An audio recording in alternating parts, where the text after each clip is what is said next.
ಮನೆ ಮಾಲೀಕರು ಹಾಗೂ ಕೆಲಸಗಾರರ ಜೀವ ಉಳಿಸಲು ತನ್ನ ಪ್ರಾಣವನ್ನೇ ಪಣಕ್ಕಿಟ್ಟು ಶ್ವಾನವೊಂದು ಕಾಳಿಂಗ ಸರ್ಪವನ್ನು ಕೊಂದು ಕೊನೆಯುಸಿರೆಳೆದಿರುವ ಮನ ಕಲಕುವ ಘಟನೆ ಹಾಸನ ತಾಲೂಕಿನ ಕಟ್ಟಾಯ ಗ್ರಾಮದಲ್ಲಿ ನಡೆದಿದೆ. ಗ್ರಾಮದ ಶಮಂತ್ ಎಂಬುವವರು ತಮ್ಮ ತೋಟದಲ್ಲಿ ಪಿಟ್ಬುಲ್ ಹಾಗೂ ಡಾಬರ್ಮನ್ ಜಾತಿಯ ನಾಯಿಗಳನ್ನು ಸಾಕಿದ್ರು. ತೋಟದಲ್ಲಿ ಕಾರ್ಮಿಕರು ಕೆಲಸ ಮಾಡುತ್ತಿದ್ದಾಗ ಬಿಳಿ ಬಣ್ಣದ ಸುಮಾರು 12 ಅಡಿ ಉದ್ದದ ಕಾಳಿಂಗ ಸರ್ಪವೊಂದು ಮನೆಯ ಕಡೆಗೆ ಬಂದಿದೆ.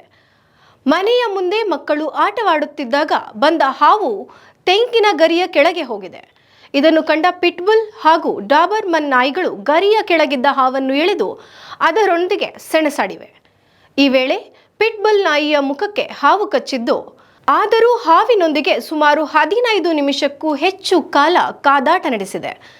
ಸರ್ಪವನ್ನು 10 ಪೀಸ್ ಮಾಡಿಕೊಂಡು ತಾನು ಪ್ರಾಣ ಬಿಟ್ಟಿದೆ. ಭೀಮಾ ಹೆಸರಿನ ಪಿಟ್ಬುಲ್ ಶ್ವಾನ ಹಲವೆಡೆ ನಡೆದಿದ್ದ ಡಾಗ್ ಶೋನಲ್ಲಿ ಭಾಗವಹಿಸಿ ಹಲವಾರು ಬಹುಮಾನಗಳನ್ನು ಕೂಡ ಪಡೆದಿತ್ತು.